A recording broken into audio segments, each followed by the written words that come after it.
मेरी 14 साला हसीन साली कुछ दिनों के लिए हमारे घर रहने आई। मैं जिससे बच्ची समझ रहा था वो तो पूरी आग निकली।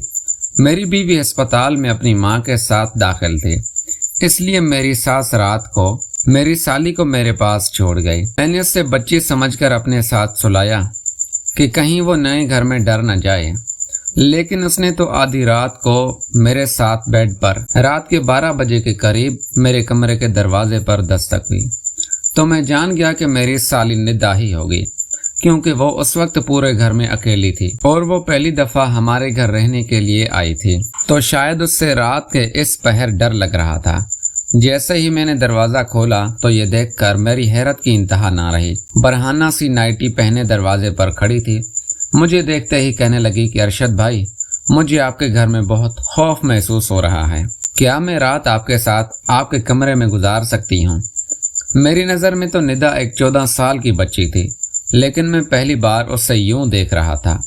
वो तो किसी गुलाब की कली की तरह तरोताज़ा थी। 14 साल की उम्र में ही उसका बदन भरपूर जवान हो गया था। कमरे में मदहम रोशनी होने के बावजूद भी नीम बरहाना नाइटी में उसके जिस्म का हर हिस्सा वाज़ेह नज़र आ रहा था। वो मेरी बीवी की छोटी बहन थी।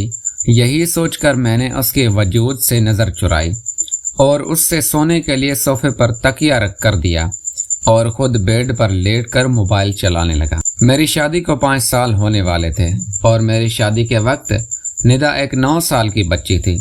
मेरा अपने ससुराल बहुत ही कम जाना होता था, इसलिए मैं निदा को अभी तक बच्ची ही समझ रहा था। लेकिन मुझे क्या खबर थी कि वो तो पूरी कयामत बन चुकी है। मैं मोबाइल में मगन था और निदा सोफे पर बेचैन लेटी थी।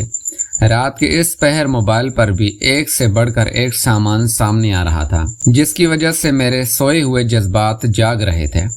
मैंने निदा को आवाज़ देकर पूछा कि कोई मसला है क्या? निदा कहने लगी कि अरशद भाई, ये सोफ़ा बहुत छोटा है और मेरे पाँव सोफे से बाहर जा रहे हैं, जिसकी वजह से मैं सही तरह से लेट नहीं पा रही। निदा की बात सुनकर मैंने कहा, ठीक है निदा, तुम बेड पर आ जाओ, मैं सोफे पर बैठ जाऊंगा। निदा जैसे ही बेड पर आई तो मैं अपना तकिया लेकर उठने लगा, लेकिन निदा ने मेरा हाथ पकड़कर रोक लिया और कहने लगी कि अरशद भाई, आप क्या सारी रात यहीं बैठे रहेंगे? मेरे साथ यहीं बेड पर सो जाएं, मुझे कोई परेशानी नहीं होगी। मेरे लिए निदा के जिस्म से नज़रें हटाना मुश्किल हो रहा था। मैंने बहुत मुश्किल से निदा की बात मानकर दूसरी तरफ करवट बदली और मोबाइल चलाने लगा। मुझे पता ही नहीं चला कि कब मेरी आँख लग गई। अभी मुझे सोए हुए कुछ ही देर गुजरी थी कि अचानक ही मेरी आँख खुली और मेरे रोंगटे खड़े होने लगे। मैं सोच भी नहीं सकता था कि जिससे मैं एक कम उम्र बच्ची समझ रहा हूँ वो तो पूरी शराब है। हर गुजरते पल के साथ मेरे दिल में जज्बात का तूफान ठाठे मारने लगा था, लेकिन मैं बहुत मुश्किल से खुद पर काबू पा रहा था। लेकिन फिर निदा ने मेरे साथ कुछ ऐसा किया कि मेरे कदमों तले ज़मीन निकल गई और ना चाहते हुए भी मैं उसकी बात मानने पर मजबूर हो गया। मेरी और सबा की शादी को 5 साल गुजर चुके थे और इन 5 सालों में ऐसा कोई दिन नहीं था जब सबा ने मेरी खिदमत में कोई कसर छोड़ी हो। मेरी और सबा की पहली मुलाकात कॉलेज में हुई थी और हम दोनों एक दूसरे को पहले ही नज़र में पसंद आ गए थे। हम दोनों के प्यार मोहब्बत का सिलसिला बढ़ते बढ़ते शादी तक पहुंच गया था। जब मैंने अपने घर वालों को सबा के मुतल्लिक बताया तो मेरी माँ ने यह कहकर इनकार कर दिया कि ख़ानदान से बाहर वो किसी सूरत मेरी शादी नहीं करेगी। लेकिन मैं सबा की मोहब्बत में आगे बढ़ चुका था कि वापसी का कोई रास्ता मुमकिन नहीं था। उसके बगैर तो एक पल भी गुजारा करना मुश्किल था। हम दोनों अपनी ही मोहब्बत में सारी हदूद पार करते हुए तमाम रिश्ते कायम कर चुके थे। कॉलेज में जाने के बाद हम दोनों एक दूसरे का हाथ पकड़कर वापस बाहर निकल जाते और कॉलेज के पीछे बने हुए छोटे छोटे होटलों में एक दूसरे के साथ वक्त गुजारते। मैंने अपनी माँ को मनाने की बहुत कोशिश की, लेकिन वो किसी भी सूरत में इस शादी के लिए राज़ी ना हुई और मैंने सबा के साथ भागकर शादी कर ली। जब मेरे माँ बाप को इस बारे में इल्म हुआ तो उन्होंने मुझे घर से ही निकाल दिया, क्योंकि मैं कोई नौकरी नहीं करता था और ना ही मेरी कमाई थी। और जब सबा के घर वालों को इस बारे में पता चला तो वो भी हमारी शादी के खिलाफ हो गए और वजह यही थी कि मैं कुछ भी नहीं कमाता था। बहुत मुश्किल से मैंने सबा के घर वालों को राज़ी कर लिया لیکن صبا کے گھر والوں نے ہم سے ملنا جلنا ختم کر دیا تھا۔ کافی عرصے تک میں اور صبا فاقوں والی زندگی گزارتے رہے، لیکن جیسے ہی میری نوکری لگی اور میرے حالات کچھ بہتر ہوئے تو صبا نے اپنے گھر والوں سے ملنا جلنا شروع کر دیا۔ لیکن اب وہ لوگ مجھے بالکل بھی پسند نہیں تھے، کیونکہ جب مشکل حالات تھے تو انہوں نے مجھے نہیں اپنایا تھا، اور اس لیے میں صبا کے گھر نہ جانے کے برابر جاتا تھا، سال میں 1 یا 2 دفعہ۔ اس لیے میں نے صبا کی چھوٹی بہن ندا کو بھی صحیح سے نہیں دیکھا تھا، نہ ہی میں اس بات سے واقف تھا کہ وہ اب 14 برس کی ایک خوبصورت لڑکی بن چکی ہے۔ خدا نے ہمیں اولاد کی نعمت سے کئی سالوں تک محروم رکھا تھا، اور بہت زیادہ علاج کروانے کے بعد اب صبا ہمارے بچے کو جنم دینے جا رہی تھی۔ میرے گھر والے تو تھے ہی نہیں، اسی لیے مجبوراً مجھے صبا کی ماں کو بلوانا پڑا، اور جب ہم صبا کو ہسپتال لے کر گئے تو ڈاکٹر نے بتایا کہ صبا کو 1-2 دن ہسپتال میں داخل رہنا پڑے گا۔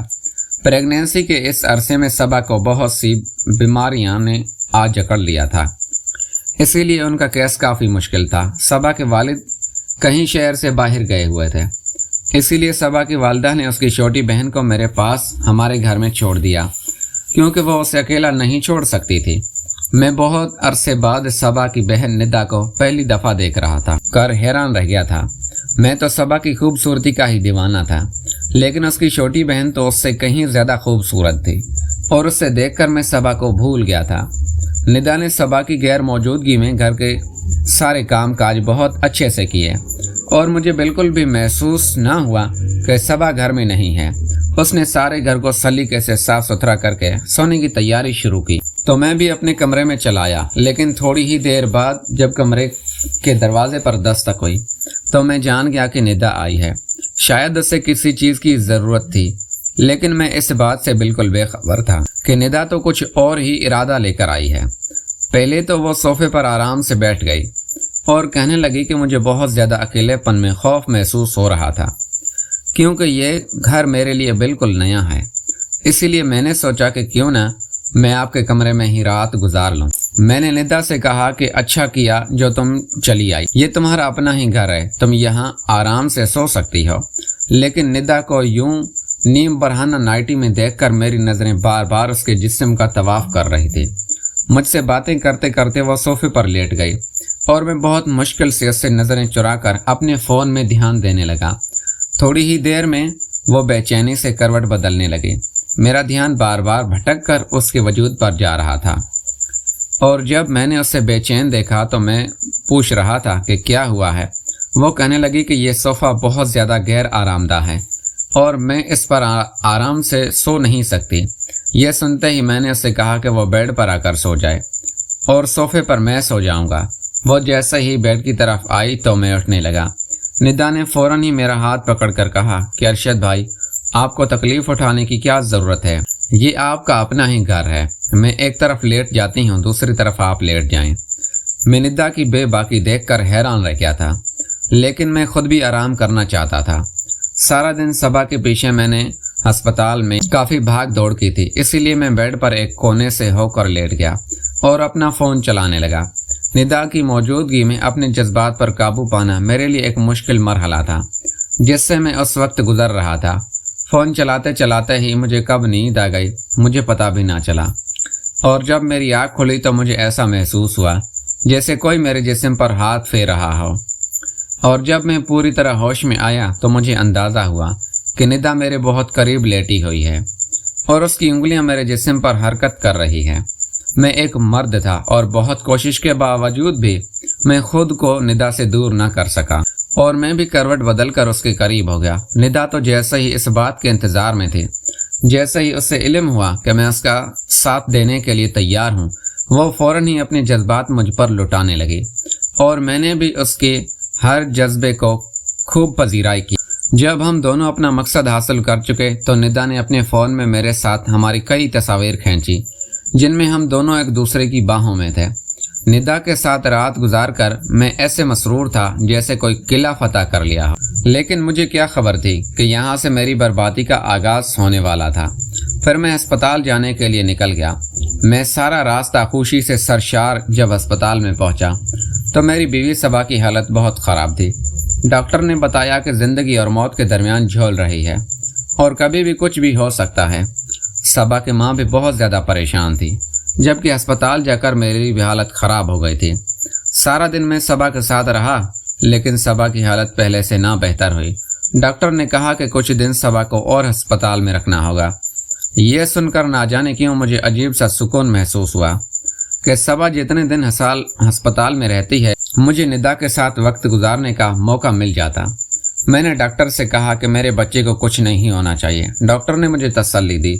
मैं रात तक अस्पताल में रहा और रात के वक्त मैं सबा की अम्मी से ये कहकर घर वापस आ गया कि निदा घर पर अकेली हो गई। अब मुझे वापस जाना चाहिए, क्योंकि अस्पताल में सबा के साथ किसी औरत को ही रुकने की इजाज़त थी। इसीलिए सबा की अम्मी का रहना बहुत ज़रूरी था। मैं जब अस्पताल से घर वापस लौटा तो निदा बहुत ही खुश थी। अचानक ही वो मुझसे पूछने लगी कि मैं सबा आपी की अलमारी खोल कर देख सकती हूँ क्या। मैंने निदा से कहा कि इसमें भला पूछने की कौन सी बात है, तुम्हारी आपी ही की तो अलमारी है। उसने कहा अच्छा चाबी दें फिर मुझे। मैंने उसे चाबी दे दी और वह सबा की अलमारी खोल कर एक एक चीज़ देखने लगे और सबा जो कपड़े मेरे लिए रात को पहनती वो निकाल कर मुझे दिखाने लगी और मुझसे पूछने लगी कि इसमें से आपको कौन सा पसंद है। मैंने एक छोटी सी नीले रंग की नाइटी पर हाथ रखा और उससे कहा कि ये सबा पर बहुत सूट करती है। यह सुनते ही निदा वो नाइटी उठाकर कमरे से निकल गई और जब काफ़ी देर बाद वापस आई तो मेरी आंखें हैरत से फैल गई। वो सबा की नाइटी पहने उससे भी कहीं ज़्यादा हसीन लग रही थी। अचानक ही वो मेरे आगे आकर मुस्कुराते हुए पूछने लगी कि ये मेरे बदन पर ज़्यादा जच रही है या आप ही पर ज़्यादा जचती है। ये सुनते ही मैंने उसे अपनी बाहों में भरा और मोहब्बत से उससे कहा कि ये तुम्हारे बदन पर बहुत खूबसूरत लग रही है। सबा तो ये पहनकर इतनी अच्छी नहीं लगती जितनी तुम लग रही हो। मैंने उसके हाथ में पकड़ा मोबाइल लेकर साइड पर रख दिया और खुद मैं उस पर अपनी मोहब्बत लुटाने लगा। उसे इस नाइटी में देखकर मैं तो बिल्कुल ही बेकाबू हो गया था। मैं सोच भी नहीं सकता था कि 14 साल की उम्र में कोई लड़की हुस्न की देवी भी बन सकती है। लेकिन निदा तो हुस्न की सारी हदें पार कर रही थी। उसका पूरा ही बदन बहुत हसीन था और मैं हर गुजरते पल के साथ उस पर हावी होता जा रहा था। सारी रात उस पर अपने जज्बात लुटाने के बाद जब मैं सुबह अस्पताल पहुंचा तो मेरे फिर रोंगटे खड़े हो गए। प्यारे दोस्तों, उम्मीद करता हूं आपको ये वीडियो पसंद आई होगी। अगर वीडियो पसंद आई है तो वीडियो को लाइक करें, चैनल को सब्सक्राइब नहीं किया तो चैनल को सब्सक्राइब कर दें, क्योंकि इस तरह की रोमांटिक कहानी आपको इसी यूट्यूब चैनल पर मिलने वाली है। Thanks for watching.